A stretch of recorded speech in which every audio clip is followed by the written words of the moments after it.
Calling the meeting to order. This is meeting number 11 of the House of Commons Standing Committee on International Trade.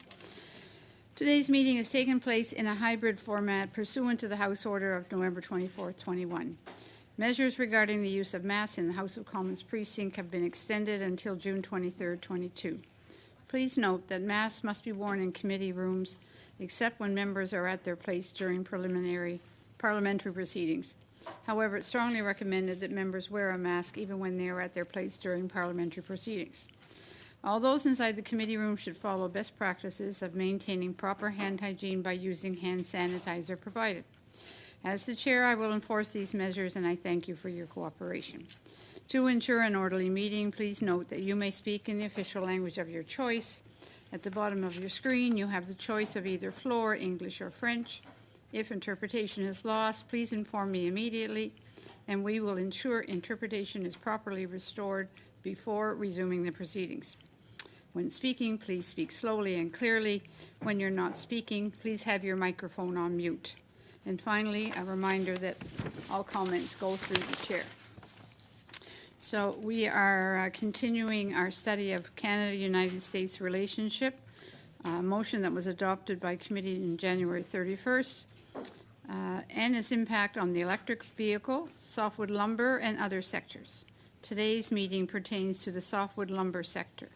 With us today by video conference from Canadian Home Builders Association, Kevin Lee, Chief Executive Officer, from Meadow Lake Tribal Council Industrial Investments, Al Belinsky, President and Chief Executive Officer, and from Resolute Forest Products, Remy Lalonde, President and Chief Executive Officer. Welcome to all of our witnesses. Thank you for taking the time to come before us today.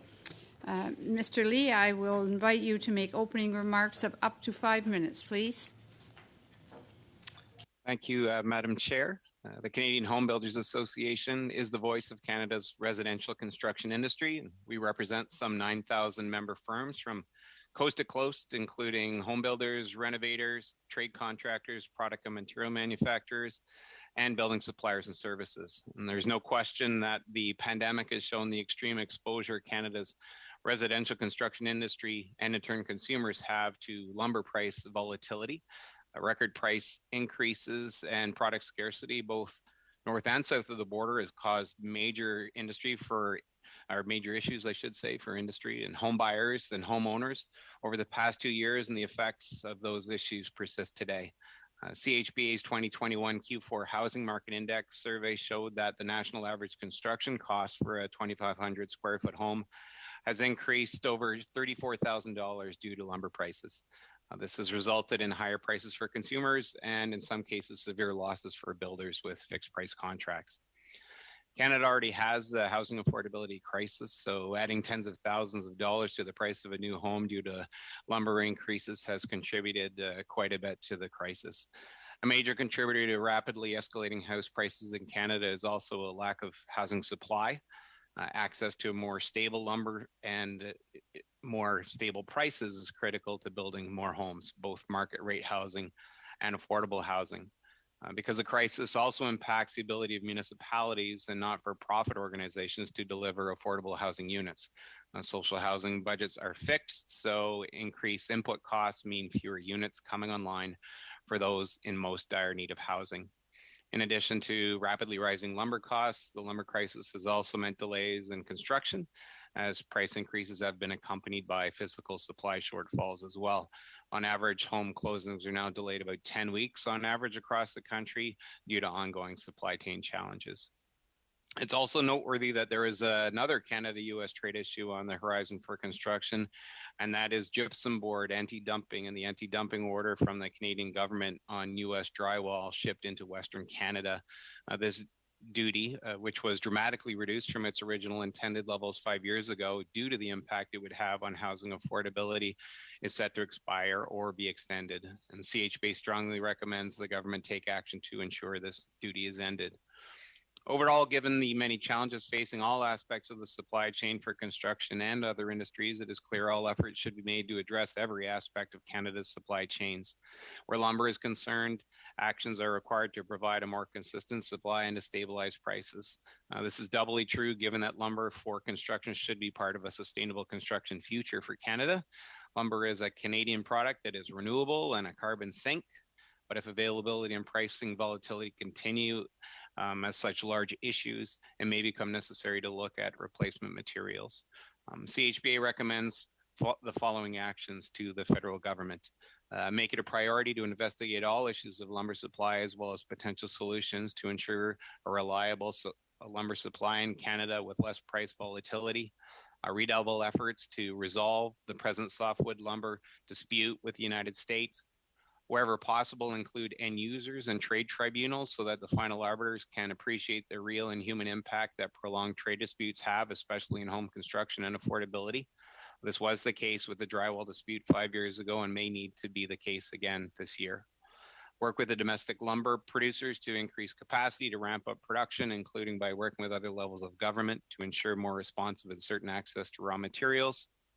Consider all action possible to support the construction products and materials supply chain, including supporting domestic manufacturing capacity of construction products and materials, and swiftly deal with transportation disruptions within Canada, whether that be import issues with respect to shipping and receiving, work stoppages by rail, or other interruptions caused by infrastructure issues. As the country recovers from the COVID-19 pandemic, we have a chance to build a housing continuum that supports all Canadians, from social housing to aspiring first-time buyers to seniors wishing to age in place, and from new Canadians looking to establish roots in their chosen communities to those looking to expand their homes as their families' needs evolve, to new Canadians looking to join our communities. All of housing needs, and Canadian lumber should be a big part of that solution. On behalf of CHBA, I thank you for undertaking this study and look forward to answering any questions members of the committee may have. Thank you. Thank you very much, Mr. Lee. On to Mr. Belitsky. Thank you, and good afternoon, Madam Chair, members of the committee, fellow witnesses, as well as other staff. I'm here to provide a perspective on Indigenous participation in the lumber sector in North America. And just briefly, the 2006 Softwood Lumber Agreement provided stability and predictability until its expiry in 2015, triggering the latest round in the softwood lumber dispute. There remains no successor to the 2006 Softwood Lumber Agreement, and its provisions are no longer in force. The U.S. was originally petitioned to impose countervailing and anti-dumping duties on Canadian softwood lumber by Canadian suppliers due to American lumber advocates, alleging Canadian lumber is unfairly subsidized and dumped into the U.S. market. The U.S. Department of Commerce initiated an investigation into these imports and concluded that the softwood lumber imports from Canada have materially injured the U.S. domestic lumber industry. And this resulted in both CVD and AD orders being initiated in 2018. So we're well into year number 5. The Meadow Lake Tribal Council is an organization of 9 First Nations located in the province of Saskatchewan. MLTC is the owner of Norsask Forest Products, a softwood lumber producer operating on First Nations lands. Norsask is the largest wholly owned Indigenous sawmill in Canada and produces approximately 150 million board feet of lumber each year, with approximately 60% of this lumber headed to the U.S. On the softwood lumber that it exports to the United States, Norsask is obligated to pay these duties. Since the initiation of these trade penalties, Norsask and in turn 9 First Nation communities have in excess of $20 million held on deposit with the U.S. government. As far as the Meadow Lake Tribal Council knows, Norsask is the only Canadian wholly Indigenous-owned softwood lumber producer with significant exports to the United States. But in no way is Canada's sole Indigenous lumber producer a threat to softwood lumber producers in the United States. Briefly, on July 1st, 2020, the new Canada-United States-Mexico agreement entered into force. CUSMA does generally apply to softwood lumber trade and does in general allow for tariff-free exports of softwood lumber to the United States. For example, in the preamble of CUSMA specifically mentions that one of the intentions of the agreement is to recognize the importance of increased engagement by Indigenous peoples in trade and investment. This inclusion indicates the party's intention to advance reconciliation with Indigenous peoples through economic sovereignty. Secondly, CUSMA includes a specific protection for Indigenous peoples. This exception states that legal obligations to Indigenous peoples cannot be trumped or interfered with by commitments made under the trade rules. Article 32.5 in fact states this agreement does not preclude a party from adopting or maintaining a measure it deems necessary to fulfill its legal obligations to Indigenous peoples. Third, Chapter 25 of CUSMA is dedicated to small and medium-sized enterprise, with the parties to the agreement recognizing the important role these entities play in the economy. Each party has specifically agreed to strengthen its collaboration with the other parties on activities to promote small and medium-sized enterprise owned by underrepresented groups, including women, Indigenous peoples, youth and minorities, as well as startups. In summary, MLTC reminds the Government of Canada of its commitment and the opportunities under CUSMA to support and protect small and medium-sized business and Indigenous peoples who are exporting products to the U.S., such as softwood lumber. MLTC encourages the Government of Canada to provide two things. Number one, Indigenous exemption from current punitive trade actions and any future softwood lumber agreement. Indigenous-owned forest product businesses make up an insignificant component of Canada's total softwood lumber exports, yet Indigenous companies like Norsas continue to face unfair punishing trade action, despite the collective commitment by Canada, US, Mexico to a general exception and protection for Indigenous peoples. Canada should take immediate action to support Indigenous-owned softwood lumber manufacturers, exporters from the current US lumber countervail and anti-dumping tariffs, and from any future softwood lumber agreement. Secondly, a return of all countervail anti-dumping duties to Indigenous softwood lumber producers. Because the Canadian government is responsible for matters related to international trade and has a special duty of care with respect to the interaction of international trade disputes and impact to Indigenous communities, these self-generated funds that have been unfairly paid as duties to the U.S. represent foregone revenue to MLTC's First Nation communities that could be used for significant social benefit and promote economic sovereignty. The Metal Lake Tribal Council encourages the Government of Canada to support and assist all Indigenous lumber producers and exporters for whom these deposits have been paid, that these be returned to the Indigenous communities from which they remain absent. Thank you very much, Madam Chair, and I look forward to questions. Thank you very much, Mr. Beliski. On to Ms. Lalonde, please, for 5 minutes. Merci, Madame la... Thank you, Madam Chair. Thank you for the opportunity to speak to the committee this afternoon. The United States is Canada's largest trade partner, and for the majority of U.S. states, Canada is also their largest trade partner, with somewhere around 18% of U.S. GDP associated with the housing sector. It is fair to say softwood lumber trade is an important component of North American economic prosperity. Resolute and our peers across Canada have been through many iterations of the softwood lumber dispute. The first trade action goes back 40 years to 1982. These issues have been the subject of debate for decades, and now into our 7th presidential administration. 5 years into the current iteration of the dispute, which started in 2017, Canadian producers have deposited over 6.5 billion Canadian dollars and growing of duty deposits at the border pending a resolution. We know that trade barriers inflate prices, that they slow economic recovery, and that often it is low and middle income families who suffer the heaviest burden. I would like to recognize the continuing efforts of Trade Minister Ng, the legal team, and others in government for their tenacity and steadfast support. We remain confident that with these efforts, Canadian exporters will ultimately prevail before international dispute resolution panels, as they have consistently done in the past. While some in the U.S. continue to recycle the same arguments, decades of litigation have rejected the notion that Canada competes unfairly just because it's different. To that point, Canada has secured a major victory before the World Trade Organization in August of 2020, a decision that undercut almost all of the U.S. Department of Commerce's arguments. Unfortunately, the U.S. has delayed the implementation of that ruling, opting to appeal the decision to an appellate body to which they refuse to appoint members. Canada should continue to emphasize with the Biden administration that this is not how friends should behave toward one another, and that our relationship ought to be based on good faith and respect for the rule of law and for treaty frameworks for dispute resolution. But we recognize that the path to a durable solution to this longstanding problem will more likely come through a consensus-based agreement based on the fair, equitable negotiations. To that end, Resolute joins others in the forest products industry in offering our support for good faith engagement between our two governments. To be sure, an agreement must be in Canada's best interests, and it should not come at any cost. But Resolute is committed to being a practical and pragmatic player. And today we're fortunate, I believe, to have significant alignment among Canadian producers, which is a valuable opportunity upon which to make progress. Over the past months, the Biden administration and European Union have amicably resolved issues, even dropping cases before the WTO in favor of bilateral talks.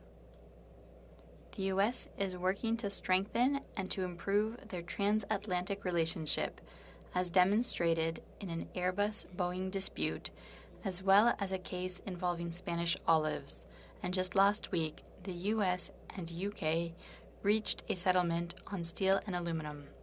Canada should receive no less treatment than the UK, Spain, or the broader European Union. Together, we must restore the special relationship between Canada and the U.S. Canadian softwood lumber producers have important allies in the U.S. Recently, about 100 bipartisan members of Congress from all over the U.S. sent a letter to the Biden administration calling for a resolution to the softwood lumber dispute. And just last week, the influential U.S. National Association of Home Builders issued yet another call for swift action toward an agreement with Canada to eliminate softwood lumber tariffs. The vast majority of Resolute's manufacturing assets operate in Canada, and most of our production is export focused. Today, we pay a combined anti-dumping and countervailing duty rate of around 30% on the value of softwood lumber shipments exported to the U.S. We currently have about $430 million in duty deposits trapped at the border. For une compagnie de notre taille, For a company of our size, this is a lot of money, and it's money that we cannot invest to grow our business, support our transformation, and drive economic activity in the communities of our 4,700 employees in Quebec and Ontario.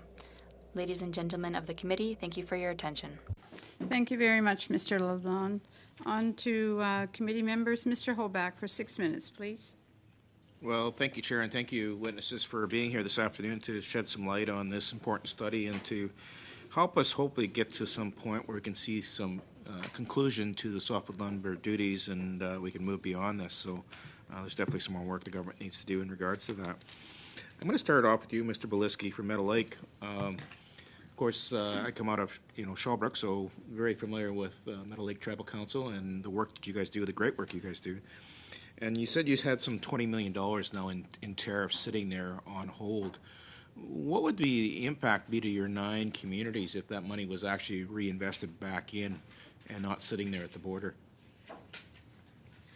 A tremendous question, and this is a unique difference between the Meadow Lake Tribal Council ownership of this sawmill asset and say a corporation. These are communities that own this lumber producer, and any revenues that come from their business interest end up right back to the 9 communities. So, for example, just spoke with the chief this morning, and they're in the process of building some new homes. And so any revenues that are they're able to generate go right back to the community and building new homes at Waterhen Lake First Nation. There's been a movement towards small homes up at Buffalo River Dene Nation, for example, and a new water treatment plant at another First Nation. So these are essential services where when they don't achieve these benefits coming back to them, it really does set them back, and the community members pay. So very clear social benefits that accrue right back to individual First Nations, not to a corporation, but to First Nation communities in Canada. Now, you talked about the indigenous exemption, looking at a way to make yourself exempt so you wouldn't have to pay these duties. No headway with that? No way of getting that recognized at the border, or is that just something that's a non-starter? Yeah, well, we like to think we're caught up in some collateral damage here. We're part of the Canadian economy, and there's a broad brush, as Mr. Lalonde spoke of here. Everybody that exports into the U.S. is faced with the same issue. We do think that there's an opportunity for Canada to take some action under CUSMA. There is special exemption for Indigenous peoples, and we encourage the government to explore that. Okay. Mr. Lee with the Home Builders, I just want to talk to you a little bit.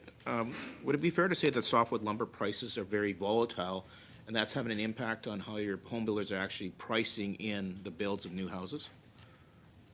Yeah, absolutely. When they can. Sometimes, it's so volatile that you couldn't have foreseen it coming, which was definitely part of the issue early on in the pandemic. Is it fair to say that you have to, and this isn't being meant to be negative, but you have to pad that price in order to face unpredicted increases in cost on lumber and other goods? Is that fair to say? Yeah, definitely. I mean, you're always trying to do your best job to estimate the price of all input costs, labor, materials, etc. So yes, if you see escalating lumber prices, then you have to price your products accordingly. And of course, lumber cycles just like any other commodity. So when the price goes down, that cost is still there for that home buyer. When the home builder, delivers the keys at the end of the build. So if he's managed to save an extra $20,000 or $30,000 because all of a sudden the lumber price at that point in time took a dip, does that not lead to increases or overall why we have more inflation in our housing market than we've seen before? Well, I think there's a few things that get impacted there. One is we know that when prices go up, they go up fast, and that gets passed on to the user very quickly. We also know that as prices come down, that price stays higher for builders and consumers. So it's a much slower descent than it is on the way up. So that's part one of it. The other thing is, depending on where prices go, you might be ahead of the game or behind the game, depending on when you signed your deals, the price you priced within your contract, and how everything works its way through the system. And of course, the one thing I didn't say in my opening statement is, our average price has gone up $34,000 just from lumber alone, but everything else is going up too. So it's about another $34,000 on average for that same house from the increase of other things. So overall, prices have been going up on all products. So you're seeing rapid inflation in the housing sector, not just because of softwood lumber, but because of supply chain issues that are sitting there. Mr. Lalonde, coming out of Quebec, I'm just kind of curious, how do you forecast your production cycles if you have this sitting in front of you? How do you say we're going to cut so many board feet per year based on that? Or is the market just so strong right now it doesn't really matter? Well, the market's been strong for a while now. And I guess what I'd say to build on that, we try to operate our assets to their maximum capacity because that's the more efficient way to do it. But to the discussion and your questions from a bit earlier, I mean, the price of lumber is volatile. It adjusts very quickly. Lumber is a very liquid market. It's a very deep market that allows for almost immediate price discovery. But there's three key things that I think we should keep in mind. The first is that there's a supply gap that was created, and this is to your question, a supply gap after the pandemic started. A number of producers reduced their production because we all thought that we were going back to the days of 2008, 2009. And so there was a reduction in production capacity, and it took a long time for that supply gap to close, and that drove up prices. The second thing is, and this is part of what we're living through now, there's a tremendous amount, and I'm sure you've heard about this, but of logistics constraints. The BC floods, the current significant jamming of rails and rail cars, and the lack of truckers is causing some significant flow issues that's limiting supply distribution. And the third thing is, in the last couple of years, we know that the cost of fiber in Canada is increasing. And from our perspective, duties play into that factor because it raises your cost of benchmark production. Is it not fair to say, though, we had a situation because the softwood lumber duties came into play in 2015 where we lost a lot of the small producers that would have been filling in and maybe provided more constant pricing in the market? A brief answer, please. I would say yes. It raises the marginal cost of production for producers, and the ones with the higher cost of production will be the first ones to close. Thank you very much. Mr. Sheehan for 6 minutes, please.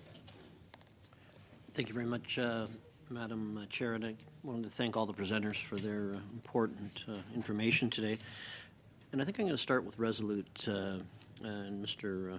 Lalonde. You have a significant operation in Northern Ontario, Northwestern Ontario, and we appreciate that. I used to work for the Ministry of Training, Colleges, Universities out of the Soo, but we had our head office in Thunder Bay, and I know how many tradespeople you employ, and I've been there through the ups and downs in the forest sector with community adjustment, labor adjustment and such, and all the forest companies in Northern Ontario have been very great partners and really care about their employees. So, I just wanted to begin with that. Thank you. On January 31st, 2022, the DOC released the preliminary results of its third administrative review of the AD and the CVD orders, which applied on U.S. imports of certain Canadian softwood lumber products, and the calculated average AD and the CVD rates of 4.76% and 6.8%, respectively. And according to the Government of Canada, the preliminary results may serve as an indication of the final duty rates that the DOC is expected to issue in the summer of 2022.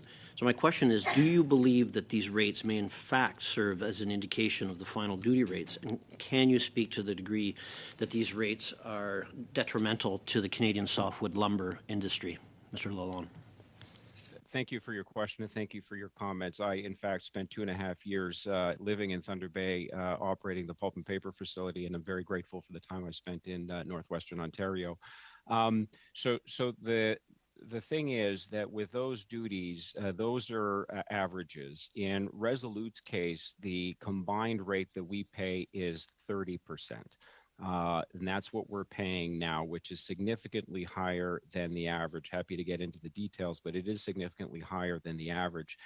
Typically, the distance between the preliminary rates and the final rates, they tend to come fairly close.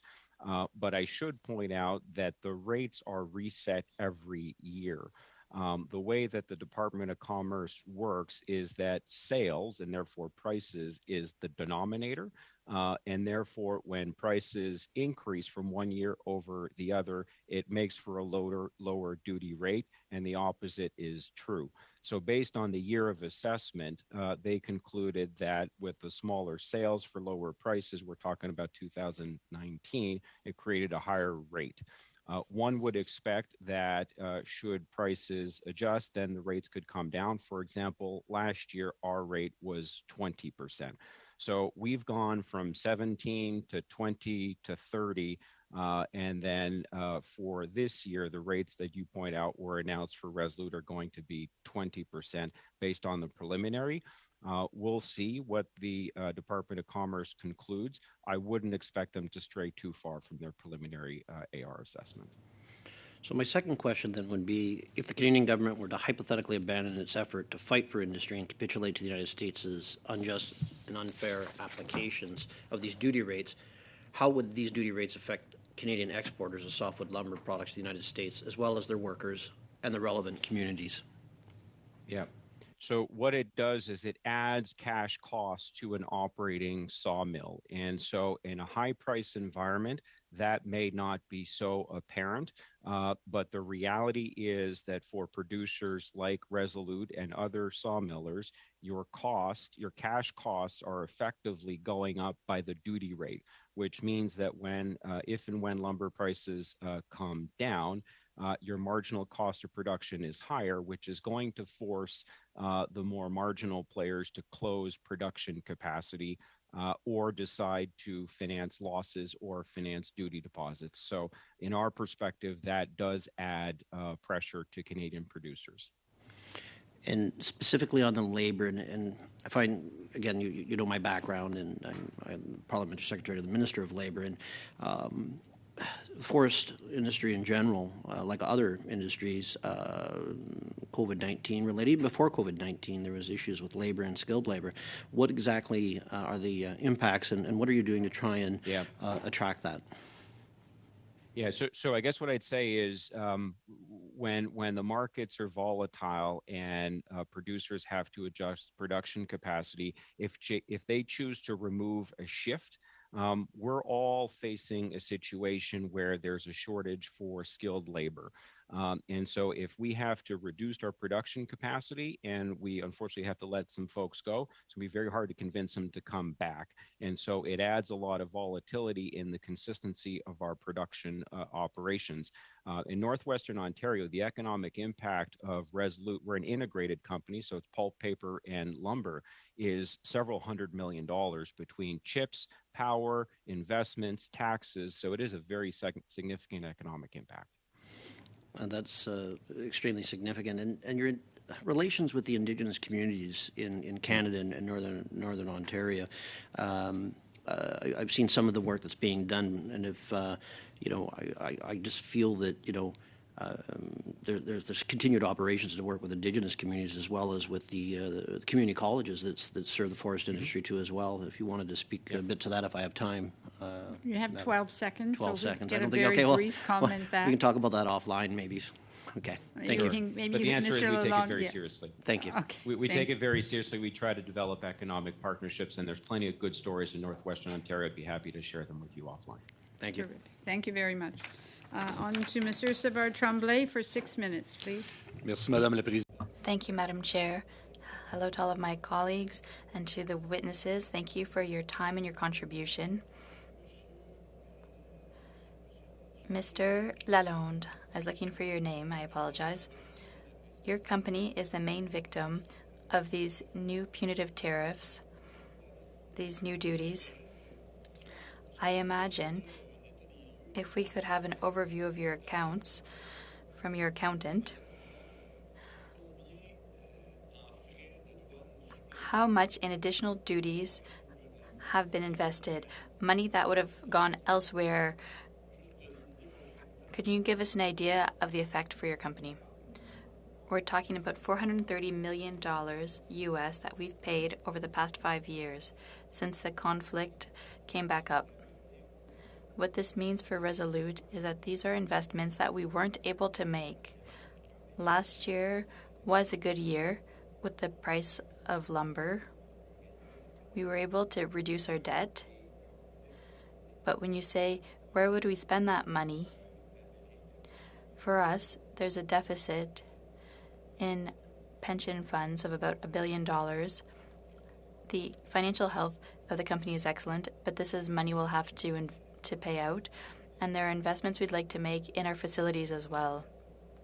Our facilities are in Canada and especially in Quebec, and we're talking about capital, but these are significant amounts of money, and as a company, we're trying to foster growth and transformation. We've taken important measures over the past 18 months, and we have other ambitious projects. I don't know if you could talk about the projects underway. There's a factory in Kenogami, cellulose fiber. So there are projects underway to look ahead towards the future. Exactly. There's the project in Kenogami. I was there recently. That's innovation, an encouraging project that allows us to make investments to prolong the life of a pulp and paper mill. That's not always easy, so anything we can do in that direction is great. I'd also say that last year we announced investments in our sawmills, especially in Abitibi-Témiscamingue, a $25 million investment to foster competitiveness. So these are the types of things we're trying to do to foster transformation and growth in our company. We're here, of course, to study the issue. So don't hesitate if you have any suggestions for us, for politicians, for parliamentarians in this country. So do you believe that investments in forestry are sufficient at the moment? Well, I would say that there's good support from the government. More can always be done. But when we look at the issue, what I say to the government is that we need to continue dialogue with the American administration to resolve the dispute, continue the steps in terms of dispute resolution, and work with the Canadian industry to ensure there is good sharing of information so that we can be consistent in our positions. To what degree does the low demand for paper constitute a problem? Well, it's a major challenge. It's a challenge we've been dealing with for about 10 years. Unfortunately, in the context of the pandemic, we've had to reduce capacity at the newspaper plant in Amos and Baie-Comeau because the lower demand for paper was about 30% lower. So we had to make adjustments, and that's a challenge we've seen. What we try to do is have factories that are as competitive as possible so that we can operate them as long as possible. But of course, with the demand for paper, this is a downward trend. So we're looking for investments that make us as competitive as possible to give us better chances of continuing as long as possible. Madam Chair, thank you. Great. So we see that wood, before the Ukrainian conflict, the price of wood had already increased. Now with the Ukrainian conflict, there could be another increase. So I imagine that these punitive duties add another layer in a market where the price was already becoming more and more problematic.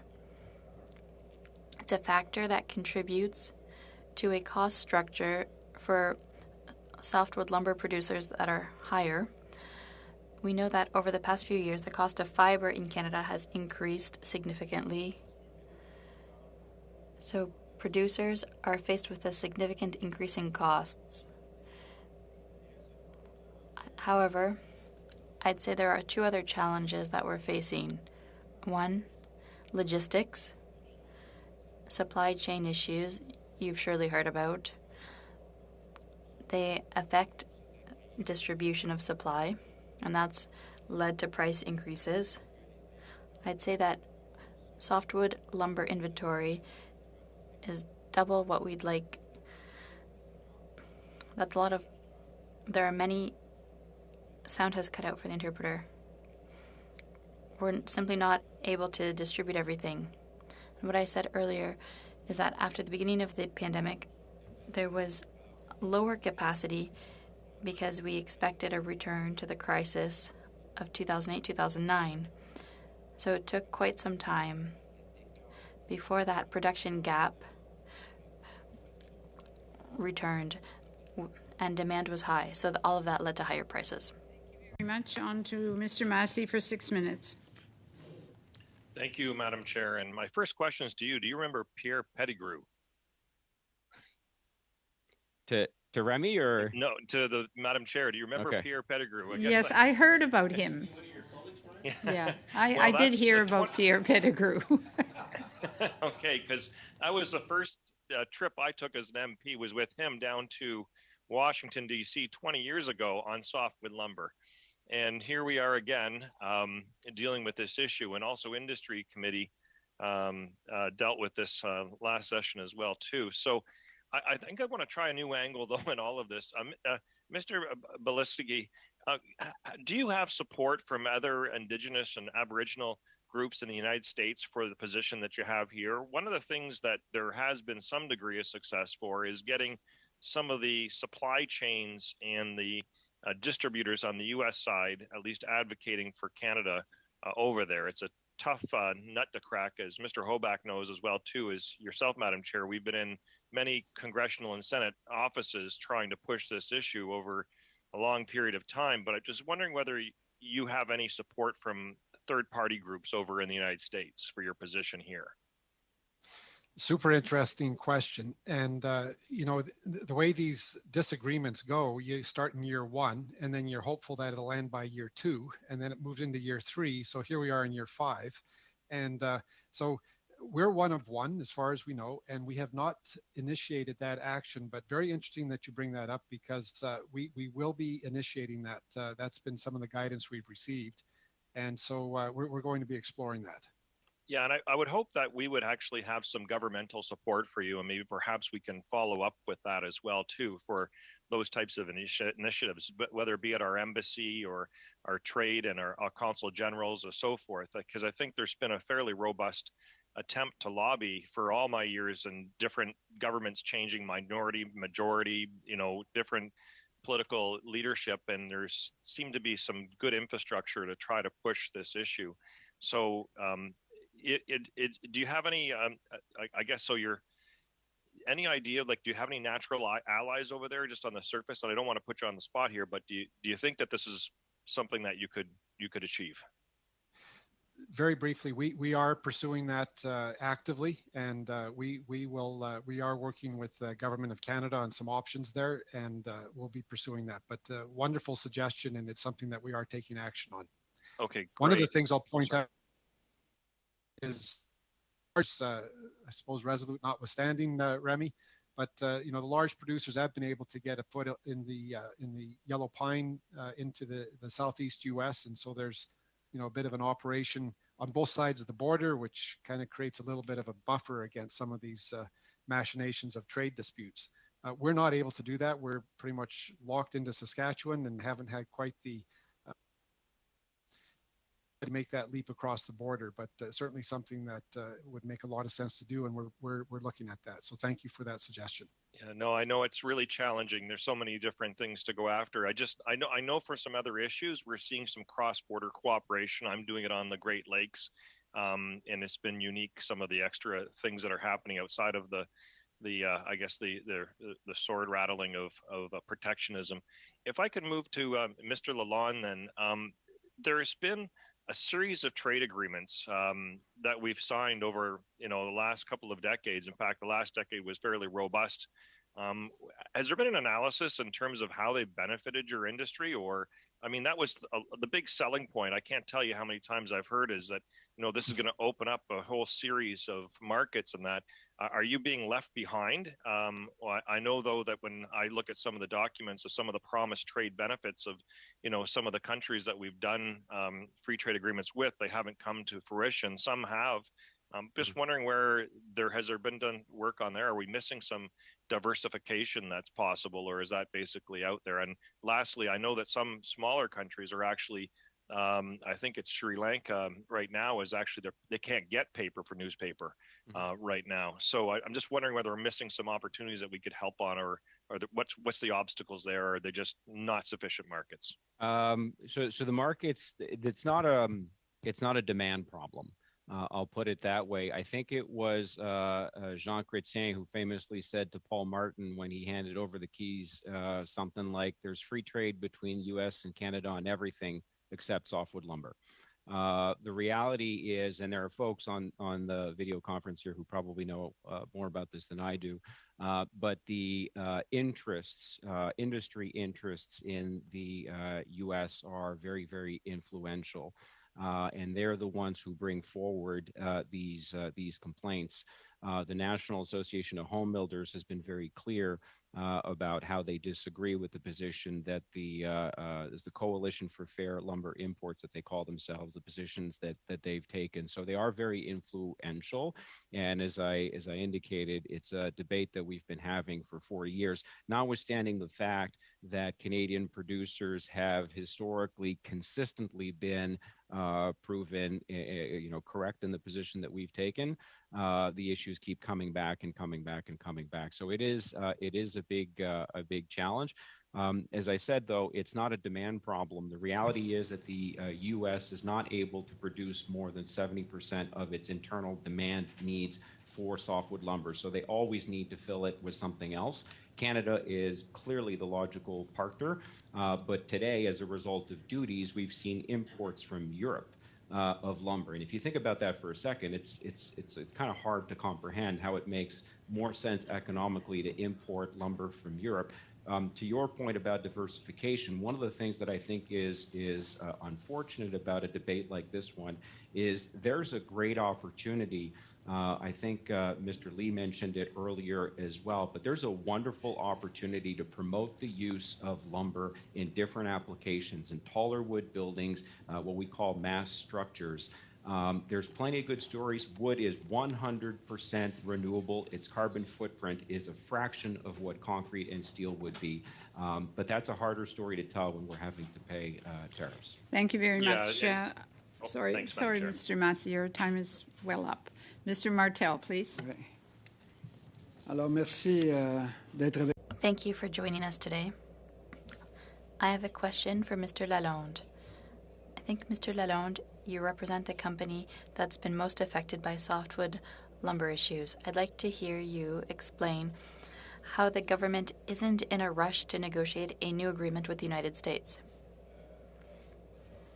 Well, if I can take your question in two parts. The American government conducted an analysis that is very punitive regarding forestry in Quebec. They compare the price of wood by foot to Nova Scotia. The WTO rejected that approach, but we're paying prices that are different, and the American government considers it a subsidy. That was refuted, but that's the reality. The Canadian government talks to Americans, has a dialogue. What we see from our point of view is that there isn't much movement or political will in the United States to advance the issue. We think that ultimately the solution will be through negotiation between two parties that want to negotiate, but for the moment, it doesn't seem to be a priority for the Americans. Mr. Lalonde, as you know, the Environment Minister wants to protect caribou. We are in favor of their protection, but you've said that the territory for logging had already been significantly reduced to protect caribou. I'd like to hear your perspective. What will the impact be of that? Well, we'll need to see how it will be implemented. We'd like to see a collaborative approach. The government of Quebec looked at the issue as well. But to answer your question, if we reduce the logging area, we'll be changing the areas allocated to producers for harvesting. So when you have to go further, when you have to do things differently, that increases costs. I was saying that the cost of fiber in Canada has increased, in Quebec in particular. It's among the most expensive fiber in North America to begin with. So if we don't do this well thought out in a practical manner, well, we want the impacts, the social economic impacts to be taken into account and have all of the stakeholders at the table to discuss this. Just quickly, do you think there's too much being done to protect this species of caribou by saying that blaming everything on industry, on the forest industry? Well, of course, we don't agree with that conclusion. What we've said is that in addition to taking into account socioeconomic impacts, we have to look at the science. Those who know it better have called into question hypotheses put forward to justify significant decreases in the areas available. So we want to have all of the interests at the table. Let's look at this from a socioeconomic point of view and have good science. Thank you. Mr. Lee, I'd like to know, what are the costs to building more houses to help young people buy their first house? Sorry, the question that came through the translation was, what are the costs that are affecting young people attempting to buy their Qu'est-ce first qui home? empêche? What is preventing the construction of more houses so that we can help young people access their first property? Because there's cost, but there's also a lack of supply. We need a lot more. Okay, merci beaucoup. Thank you very much. Facile pour... It was a lot easier without the translation, but I'll continue in English. Yes, in terms of first-time home buyers, obviously the increase in house prices all across the country has been quite dramatic. We are facing a real supply and demand imbalance, something we've talked about at the Home Builders Association for years. This predates the pandemic, was exacerbated by the pandemic. And so what we're really seeing is escalating house prices. I think one thing that the pandemic has resulted in is, previously it was, largely in Canada's larger urban centers. One of the benefits of the pandemic, if I could put it that way, is it's enabled people to look to live in different places, maybe a little bit further away from urban cores or somewhere where they can work from home on a full-time basis.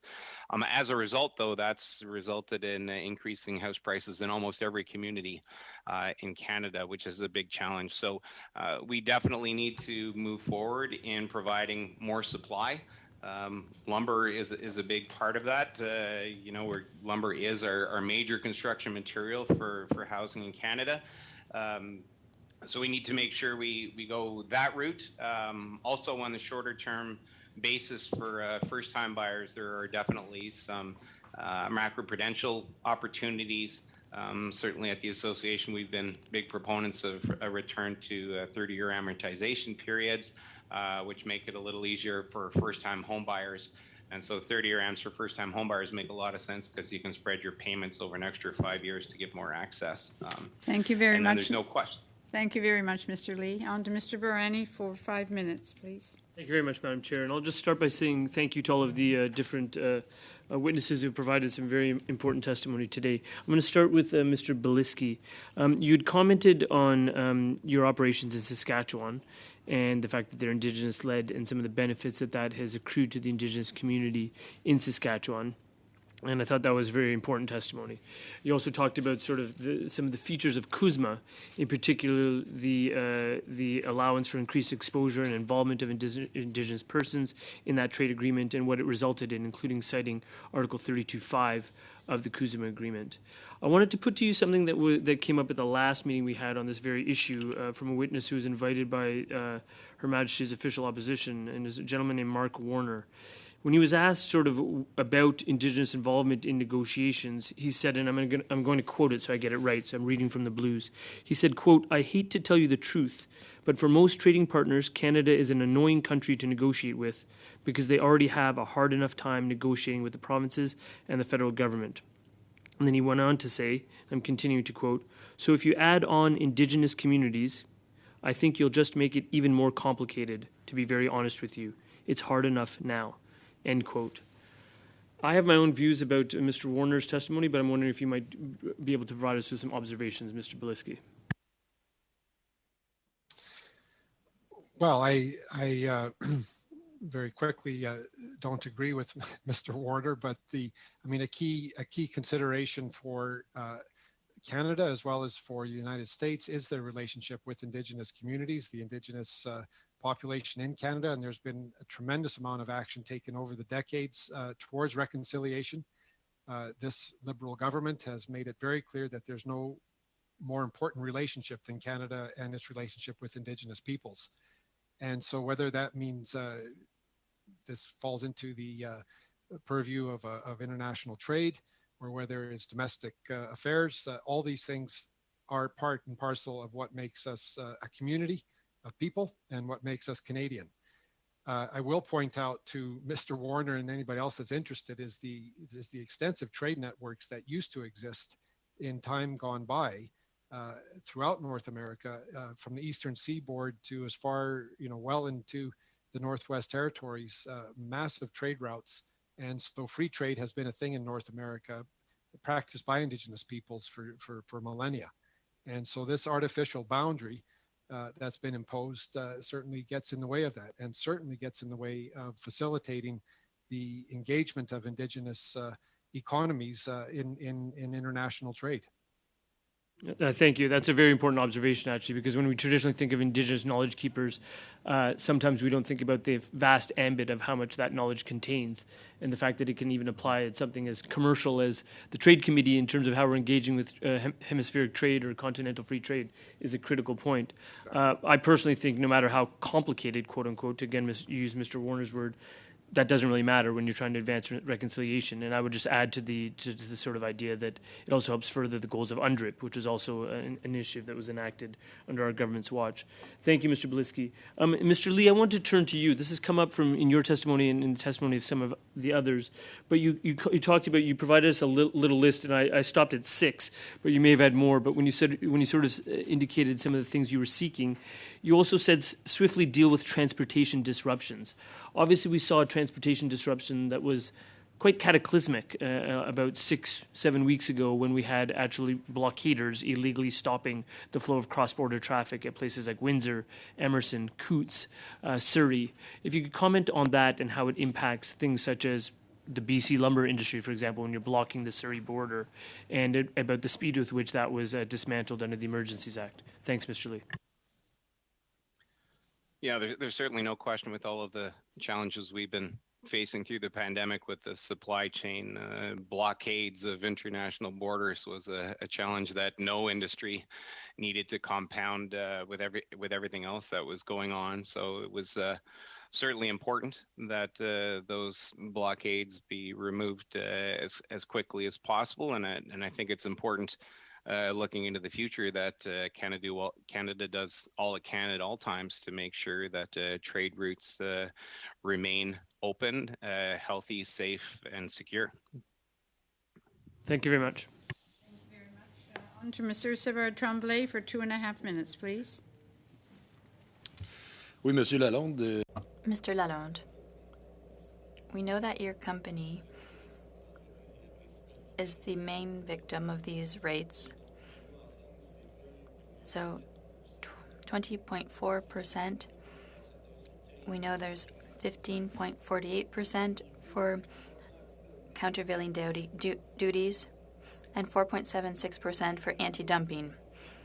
I imagine you can clearly confirm that the company is not doing any dumping, doesn't engage in that practice. Well, I would say even more so. What you're quoting are the rates that should take effect later this year. Currently, it's 30%. The total, you said 20%, but currently it's 30%. But I'll confirm that when we were audited, Resolute had the lowest rate of so-called dumping of all producers.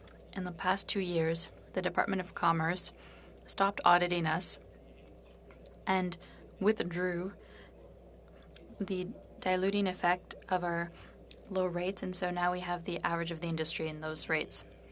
Thank you. Thank you for that confirmation. Can you also confirm that the price of wood is set by the market, by auctions, and 100% in accordance with the rules of North American trade? Absolutely. Very well. So that makes this even more unjustified with these punitive duties. Do you believe that that distinction, given that Quebec has even been designed to be in accordance with the rules, so should that be taken into account with the trade?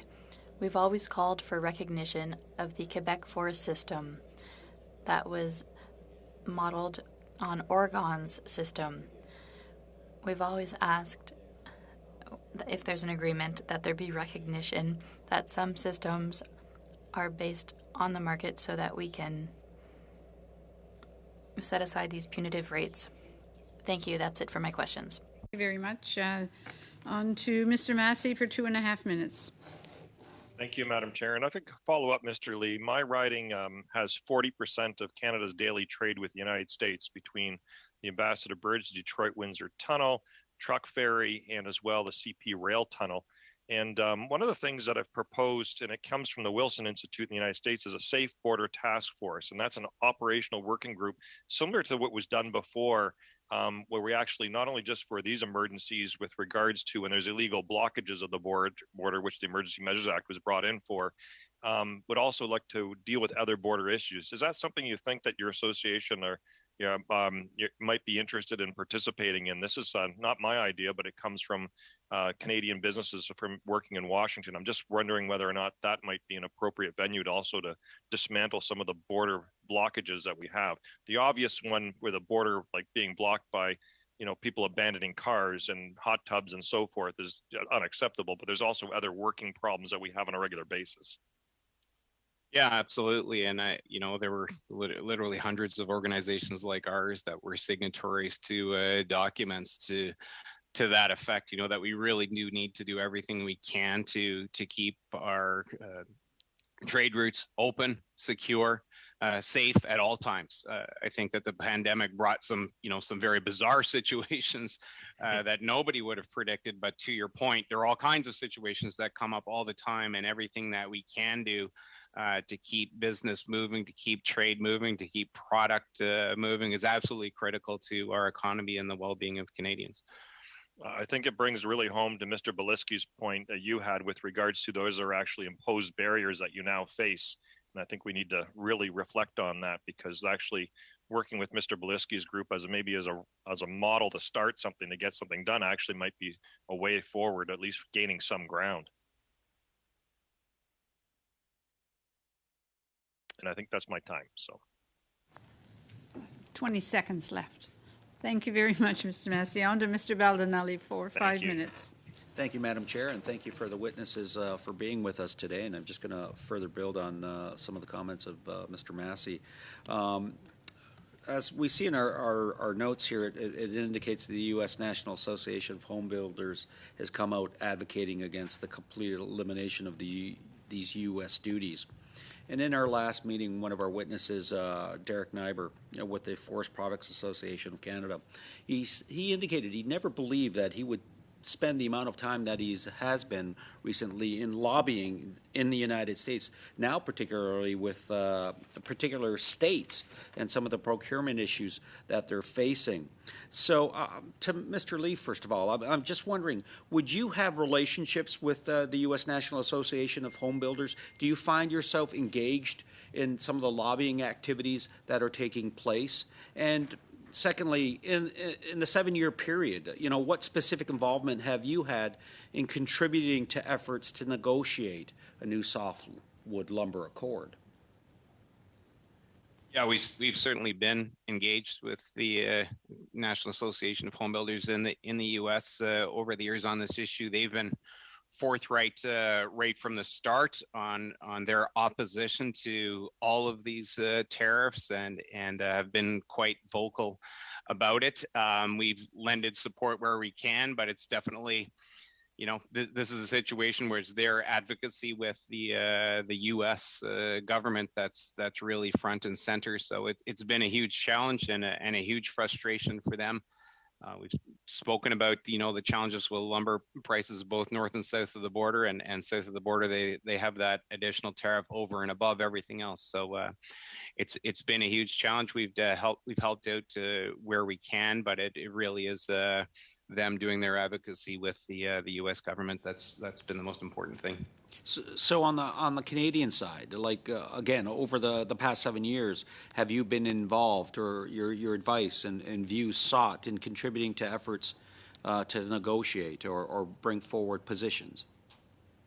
Well, certainly from our perspective, we've been very supportive of all efforts by the Canadian government to bring the softwood lumber dispute to an end. I think Mr. Lalonde has outlined very well the situation and how in all cases at international levels the courts have always sided with Canada, and we're certainly supportive of all measures by the government to bring this to an end and bring a much more fair situation to Canada.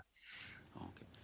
Mr. Beliski, if I could ask you the same type of question in terms of the specific involvements you've possibly had in terms of the Meadows Lake sought input or helping to contribute to efforts to negotiate a new softwood lumber accord? Thank you. So we're just a very small player in the Canadian landscape, but we're an important player. We like to think of ourselves as the high point in the Canadian landscape when it comes to Indigenous forestry. And so this bright light in Saskatchewan, of all places, with ownership in a manufacturing facility is unique in Canada at the level where we believe we're the largest exporter, Indigenous exporter to the US, period. But also, an important, the one and only softwood lumber exporter in Canada. So we've been watching this. Of course, we've been through this in prior iterations over the last 2 decades. We are now, as we've discussed, looking at options across the border that might, influence an outcome that might be favorable for at least the Indigenous producer sector. It's a small sector that needs to be nurtured and one that needs to be encouraged. And we're looking at all manner of doing that, both with the Canadian government and also helping ourselves with potential allies in the U.S. Quickly, if I could, I've got a short amount of time, but I'd like to offer Mr. Lalonde an opportunity to say a few words as well on that. Thank you for the question. So we're certainly supportive of dialogue. We try to encourage it and participate wherever we can, whether it be having our own relationship with the National Association of Home Builders, which we do, keeping engagement with the federal government, the provincial governments, and also our contacts with the U.S. government. So we are definitely involved in the issue.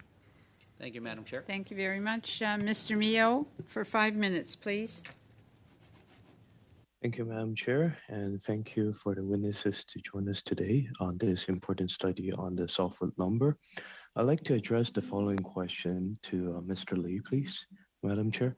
In April 22nd, 2021, a letter to the U.S. Trade Representative, the U.S. National Association of Home Builders mentioned concerns that the softwood lumber dispute between Canada and the United States remains unsolved. So my question is, how was the United States' unwarranted and unfair application of anti-dumping duties and countervailing duties imposed by the United States on certain Canadian softwood lumber products impact the U.S. National Association of Home Builders and their counterpart, and contrast that impact to that felt by the Canada sector? Well, I think what you're seeing in the United States is not only the supply and demand issues that are driving up prices, but also this added cost of the duties. And as Mr. Lalonde outlined earlier, Canada is a huge source of lumber and historically a trusted trading partner, if you will, despite all of the jockeying back and forth from the U.S. lumber industry itself. That's usually behind the lumber disputes in the first place.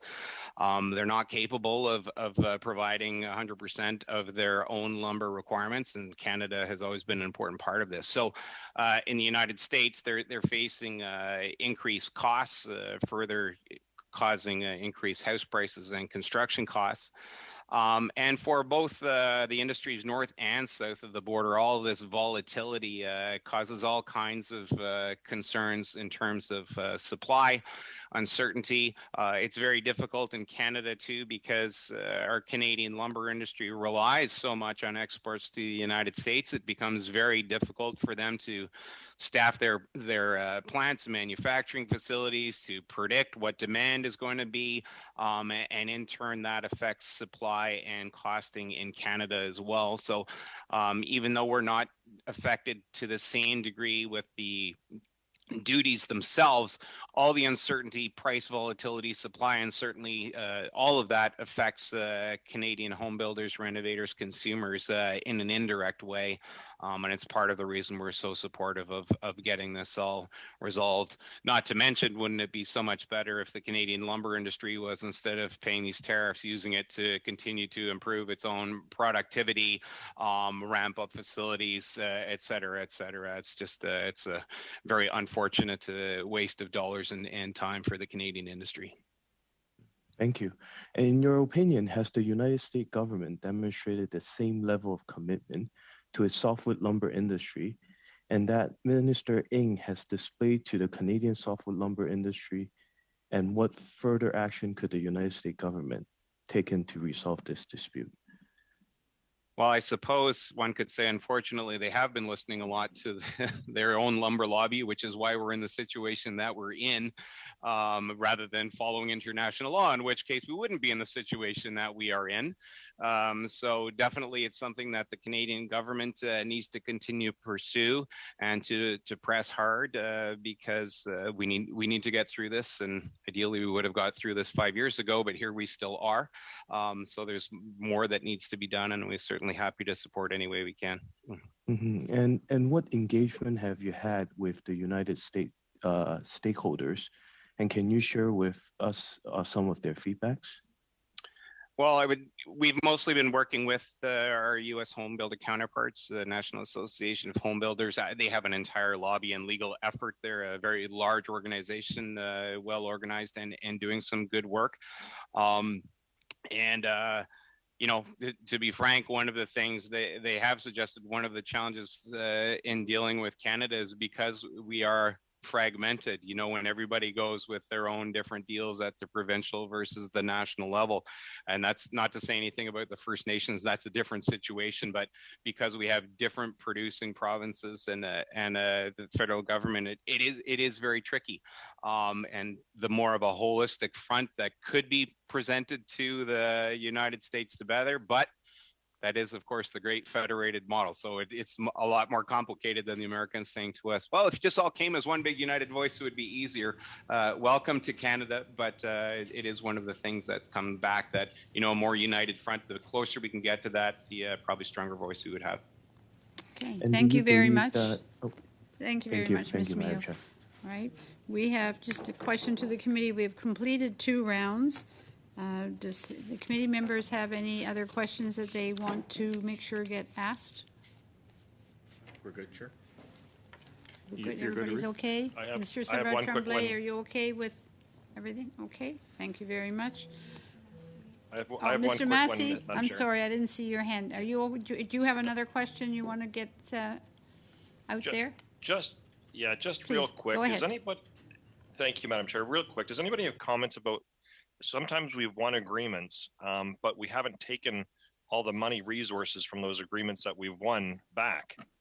Any suggestions as to, if we finally do get through the appeal here, what to do with those funds? And because sometimes we've left money on the table after winning them in court.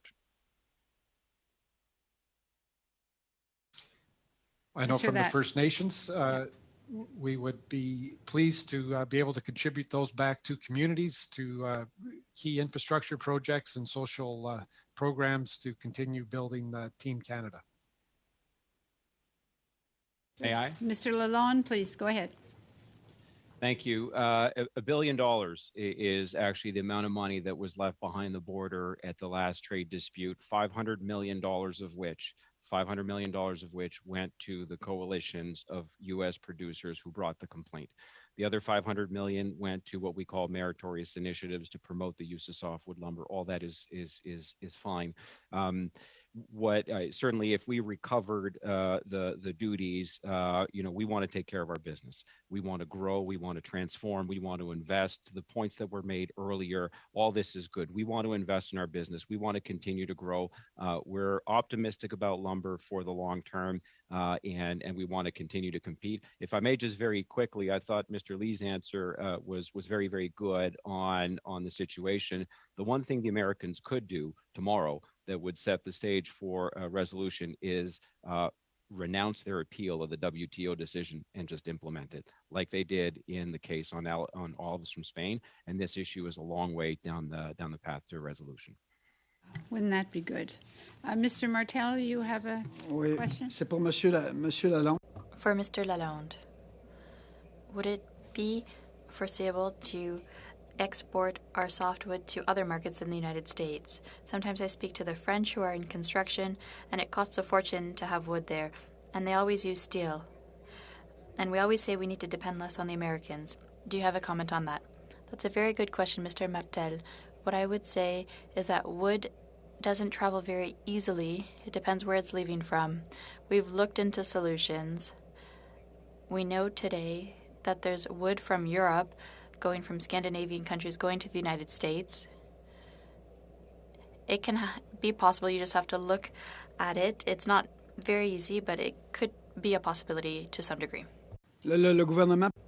The government could help in that case. Is there a role the government could play if we want to export to somewhere else than the United States?